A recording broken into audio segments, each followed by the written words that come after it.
What's up, bro?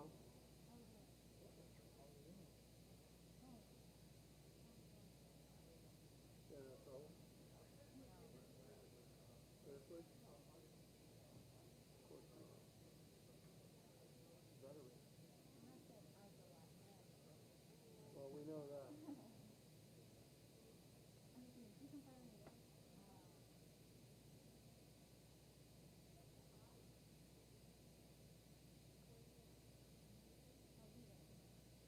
Living the dream. Where did we go yesterday? Really? You couldn't drop in on us? You tried. Only one? Hey, you didn't miss anything. Oh, you like her? You used to work with her or something? You know?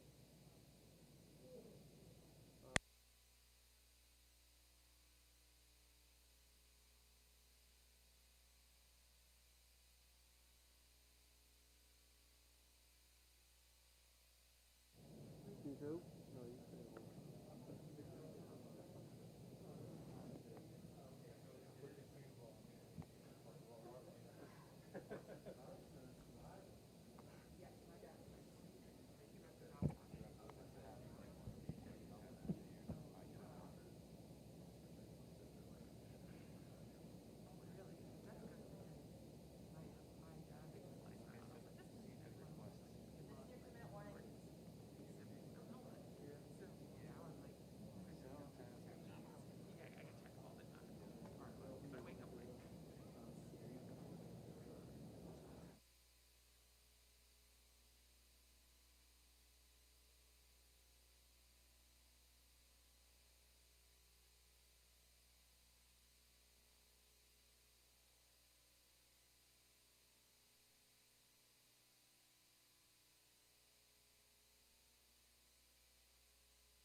Hello, folks.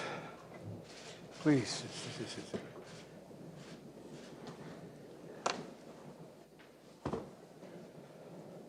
I want to thank, you can take these off while we're speaking. I want to thank our participants that are here, as well as those on Zoom. And this is to state the obvious, an important get-together here.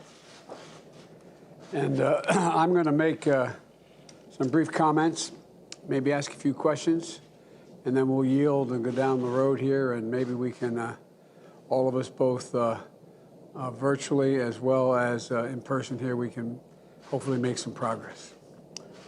I want to thank the Secretary of Treasury, Secretary Yellen, Commerce Secretary Raimondo. I see her on the screen there. It's good to see you.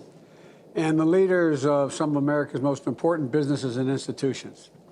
The American Association of Retired Persons, the AARP, Bank of America, Citibank, Deloitte, Intel, JP Morgan, NASDAQ, the National Association of Realtors, and Raytheon. And for joining me today to talk about the need to raise the debt limit. We haven't failed to do that since our inception as a country. We need to act. These leaders know the need to act. The United States pays its bills. It's who we are. It's who we've been. It's who we're going to continue to be, God willing. That's what's called the full faith and credit of the United States. Let me be clear. Raising the debt limit is paying our old debts. There's nothing to do with new spending or what may be coming this year or other years. It has nothing to do with my plans on infrastructure or building back better, both of which are paid for, but they're not even in the queue right now. It's about paying for what we owe and preventing a catastrophic event occurring in our economy. I'm glad these leaders are here to talk about the real-world impact this is going to have on people and on our position in the world. Today's discussion won't be partisan. It shouldn't be. Raising the debt limit is usually bipartisan. Let me speak for myself here. I want to be clear so the American people understand what's going on. There's a Senate vote today to raise the debt limit. Traditionally, it needs only 50 votes. We were informed by our Republican friends that they had to be all Democrat votes. They weren't going to help. I said, okay, we'll provide 50 votes. The definition in the Democrats, we have the votes. The Democrats are willing to step up and stop this economic catastrophe if Senate Republicans will just get out of the way. But our Senate Republican friends are planning to block the vote to raise the debt limit by using the procedural power called the filibuster. To say that in plain English, it means you have to have 60 votes when there's a filibuster. 60 votes, a supermajority, instead of 50 to get anything done. It's not right, and it's dangerous. The reason we have to raise the debt limit is in part because of the policies of the previous administration, which incurred nearly $8 trillion in bills in 4 years, some of which Democrats voted for. More than a quarter of all the debt now outstanding. We had to raise the debt limit 3 times when Donald Trump was president. And the Republicans moved to raise it each time, and each time the Democrats supported the effort to raise the debt. But now Republicans won't raise the debt limit despite being responsible for what the debt limit, why it has to be raised for the bills that are outstanding. They won't raise it enough through, if they've done, we're going to be defaulting on a debt that would lead to self-inflicted wounds that risk the market tanking and wiping out retirement savings and costing jobs. Defaulting on the debt, which Secretary Yellen said could happen at any day after October the 18th, when we run out of money, means that Social Security benefits will stop. Salaries to service members will stop. Benefits to veterans will stop, and much more. The failure to raise the debt limit will undermine the safety of the United States Treasury securities, threaten the reserve status of the dollar as the world currency and that the world relies on, downgrade America's credit rating, and result in a rise in interest rates for families, talking about mortgages, auto loans, credit cards. My friends, and there are many of my friends, the Senate Republicans' position I find to be not only hypocritical, but dangerous and a bit disgraceful, especially as we're crawling our way out of a pandemic that cost America 700,000 lives thus far, and we're still battling it. Our markets are rattled. America's savings are on the line. The American people, your savings, your pocketbook are directly impacted by this stunt. It doesn't have to be this way. My Republican friends need to stop playing Russian roulette with the U.S. economy. If they don't want to do the job, just get out of the way. We'll take the heat. We'll do it. We will do it. Let us do it. Let the Democrats vote to raise the debt limit without obstruction or any further delays. House Democrats have already passed the bill that would do that, raise the debt limit and keep the government functioning. It's sitting in the United States Senate right now, where Democrats, with no help from Republicans, have the votes today to pass the debt limit. The path Republicans offer would take us right to the brink and cause irreparable economic damage, in my view. So let's vote and end this mess today. That's the only way to eliminate the uncertainty and risk that will remain for American families and our economy if we don't. Over more than 200 years, America's built this hard-earned reputation of the strongest, safest, and most secure investment in the world. And that's why the United States is the financial rock the world looks to and trusts. Now, in one cynical, destructive partisan ploy, just for politics, our Republican friends are teetering on the brink here. They're threatening to boot that all away. Now, it's a meteor headed to crash into our economy. We should all want to stop it immediately. This shouldn't be partisan. And I'm thankful for the leaders who share the urgency on why we need to act. We need to act now. Many of them are here with me. Not next week, now. Look forward to hearing from their perspectives, and we'll now get this meeting started with my colleagues' permission. I'd like to start off, if I may, with a question for Jane Fraser, the CEO of Citi. And by the way, congratulations on your award. You run one of the largest banks in America. And what impacts are you seeing, or do you think you'll see, from this obstruction? What does it mean for the small businesses and everyday people if we renege on the debt here? Thank you, Mr. President, for inviting us all to talk about this critical issue. As the head of the bank, I don't have insight on what the right legislative solution is, but I can tell you that from an economic perspective, we need to resolve this issue very quickly. Every day of delay right now comes at an increasing price, as we've begun to see in the markets already, starting last Friday. America simply cannot default on the debt, because the US Treasury market is the bedrock of our financial system domestically and globally. And defaulting is going to cause lasting damage to the credibility of the United States with investors and in financial markets around the world. But as you say, the ramifications are not limited to the markets. It's already beginning to cause some damage in the economy. It will hurt consumers. It will hurt small businesses. And it's not an exaggeration to say that even small distortions in the Treasury market can cost taxpayers tens of billions of dollars over many years. Consumers can be burdened with higher borrowing costs very quickly, whether they're putting something on a credit card or they're getting a mortgage. And for small businesses trying to recover from the pandemic, this comes at a very critical time. So we just can't wait to the last minute to resolve this. We are, simply put, playing with fire right now. And our country has suffered so greatly over the last 2 years. The human and the economic cost of the pandemic has been wrenching. And we don't need a catastrophe of our own making to undermine the progress that is underway. So we really urge the administration and Congress to do what's necessary to resolve the situation for the good of our economy, for the good of our country. Thank you, Mr. President. Well, thank you. And you make a very good point that we're, God willing, I think we're just about to begin to turn the corner again on the pandemic. And an awful lot of small businesses, tens of thousands of them, have acquired significant debt. We've provided significant relief as well, but it's just an incredibly complicating feature. I'd like now, with her permission, I'd like to ask Adena Friedman, the CEO of NASDAQ, whether she'd be willing to give us her thoughts. And thank you for taking the time, Ms. Friedman, to talk to us. Well, Mr. President, thank you very much for the opportunity to address the current situation.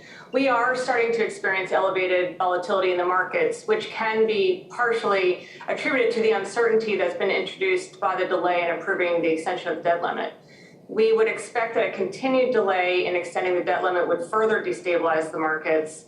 And when we consider the broader economic cost of the uncertainty and certainly a possible default, we would, as Jane mentioned, see higher borrowing costs for consumers and small businesses, as well as delays in much-needed payments to major social programs such as Social Security, Medicare. So when we look at this, these delays and certainly a default would mean that hardworking Americans will ultimately bear the burden. So as you mentioned, the extending the debt limit simply allows the payment of obligations that have already been made by the U.S. government. Therefore, voting to extend the debt limit is an important bipartisan action to reinforce the full faith and credit of the United States. And we urge action as quickly as possible. So thank you. Let me ask you DEFCON 10 question. If we don't, if we default, even for a day or two, what do you think the impact on the market will be? I think that we would expect that investors really just don't handle uncertainty well. And I think that investors and certainly, as we know, there are hundreds of millions of investors that are involved in the markets today that have put their hard-earned savings into the markets. And we would expect that the markets will react very, very negatively if we actually get to a point of a DEFCON 10 type of situation with the default. What does that do to people's retirement accounts? Yeah, I think we have to realize that well over half of the adult Americans have money in the stock market, either directly or indirectly. And so those savings accounts, those retirement accounts, the pensions, they'll all experience a significant and sharp drop in their values, which of course makes them feel less certain about their ability to manage their lives and their savings and plan for retirement. Well, thank you. I don't mean thank you for the result, but thank you for explaining to people who are watching us how consequential this is. You know, I see old buddy Jamie Dimon up there, J.P. Morgan. Jamie, excuse me for calling you Jamie, Mr. CEO. It's good to see you. Why, from your perspective, do we need to raise the debt limit immediately before October 18th? Mr. President, thank you. You can call me Jamie, that's fine. And appreciate you having us all here. Mr. President. Anyway, there are 5 quick points I want to make. Number 1 is really a morality point. We all teach our children that we're supposed to meet our obligations. I don't think the nation should be any different. Number 2, we should never even get this close. There are huge economic costs already being borne by companies and lawyers trying to figure out what this means if something like this ever happens. It's already affecting the stock market, et cetera, as you've heard from some of the folks here. Number 3, we should get rid of the debt ceiling. We don't need to have this kind of brinkmanship every couple of years. Number 4, an actual default. An actual default would be unprecedented. The things we know that it would do are very bad, and it could be potentially far worse. The effects would be cascading. So day 1 would be bad, but the cascading effects in the ensuing weeks could go anywhere from a recession to a complete catastrophe for the global economy. And I don't know why anyone would take a chance like that. And number 5, America's role in the world is essential. We are the bedrock. The American Treasury is the bedrock. Our credibility, we're being watched right now by our allies and unfortunately our enemies. Our credibility is absolutely essential. Trust in America and the U.S. dollar and the financial system is critical to the world economy and eventually actually world peace. So this is a time I think we should show American competence, not American incompetence. Well, I'm glad you raised that last point because when I got back from the G7 and subsequently with a number of virtual meetings with my colleagues and heads of state, I know Brian Moynihan knows about this as well. We are not only being measured in terms of our strength and our reliability based upon the size of our military and or the physical strength that we possess, but it's on whether or not we can function. There's a great debate going on, and I'm not exaggerating this. All of you deal internationally. There's a great debate going on whether or not in the 21st century, in the second quarter of the 21st century, can democracies function with things moving so rapidly? And I can tell you, a couple of the folks I've had spent a lot of time with of late, Mr. Putin and Mr. Xi Jinping, they really believe that autocracies are the only way forward because they can act quickly and decisively. It's not a joke. And we're seeing effects of this around the world.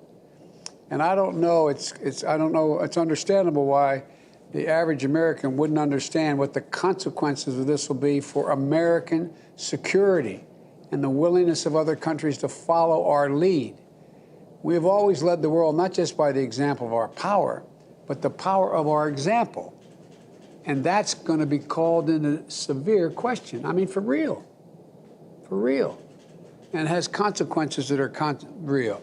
What does, Jamie, what does further delay mean? for a company like yours and the family you serve? Even if we just go on right up to the brink. We start on Monday. We're going to start reviewing all our contracts, repo, collateral requirements. There will be huge demands of people selling treasuries, wanting financing of treasuries. Interest rates will start going up. It'll get worse as we get close to the brink. And as you said, it'll hurt not big companies, and we don't worry about that. We do worry about that it hurts the average American, and we don't want that. Well, I thank you. We're going to get to everybody, but I'm going to yield to the Director of the Office of Public Engagement, former Chairman of the Black Caucus in Congress, Cedric Richmond. Cedric? Thank you, Mr. President. I'll just quickly yield to your great Treasury Secretary, who is an expert on this, for comments on what she thinks the ramifications are and where we're headed. So with that, Secretary Yellen. Thank you, Cedric. Thank you, Mr. President. And let me thank the business and community leaders who have joined us here today. I wish we could be meeting to discuss another topic, finding solutions to climate change or how to better invest in the future of our economy. But the urgency of the debt limit situation demands immediate attention. And I want to be clear about my position. First, this is an urgent matter. It must be resolved immediately. Treasury will exhaust its extraordinary measures if Congress has not acted to raise or suspend the debt limit by October 18th. After that point, we expect Treasury would be left with very limited cash that would be depleted quickly. And as we've seen in the past, and as this group knows, even delaying action can cause harm to business and consumer confidence, raise borrowing costs, disrupt financial markets, and cause a downgrade of the U.S. credit rating. Second, let me be clear, this would be a catastrophic outcome, and this catastrophe would occur on two dimensions. The first relates to the financial system and macroeconomy. If Congress does not take action to raise the debt limit, Treasury's cash balance will reach an insufficient level to pay the nation's bills, and America would default for the first time in history. And default will call into question the full faith and credit of the United States. Our country would likely face a financial crisis, causing interest rates to rise quickly and restricting access to credit. Our fragile recovery would be thrown into reverse. We would likely experience a recession. Millions of jobs would be lost, and the pain would endure well past the resolution of the crisis. The second catastrophe would be borne by all the Americans who directly receive any sort of payment from the federal government. Every Social Security beneficiary, every family receiving a child tax credit, every military family waiting for a paycheck, or small business owners receiving a federal loan, they're all at risk. Millions are without sufficient savings to forego an expected check. And for these households and businesses, the impact would be devastating. To take one heartbreaking example, millions of seniors who depend on Social Security for their support would have to make awful choices, such as deciding whether to pay rent or buy groceries. And the same goes for parents of young kids expecting a child tax payment. Hopefully, it goes without saying, this is not only bad for people, it's equally devastating for American companies. For decades, our country has earned a reputation for being a welcoming and a reliable place to do business. We respect the rule of law. We honor our debts. And this reputation has benefited us in many ways, including the ability to keep interest rates low and for the dollar to serve as the world's reserve currency. Ultimately, these benefits have helped us lead in the world economy and become a more prosperous nation. And yet today, we are staring into a catastrophe in which we surrender this hard-earned reputation and force the American people and American industry to accept all the pain, the turmoil, and the hardship that comes with default. It's unnecessary, and it must be avoided at all costs. Congress must address the debt limit immediately. Thanks. I look forward to continued conversation. Thank you, Secretary Yellen. And Mr. President, as we heard earlier from Jane, about half of adults have money in the stock market, either directly or indirectly, and we know that 50 million people rely on their Social Security checks to make ends meet. So I'd now like to turn it over to Joanne Jenkins.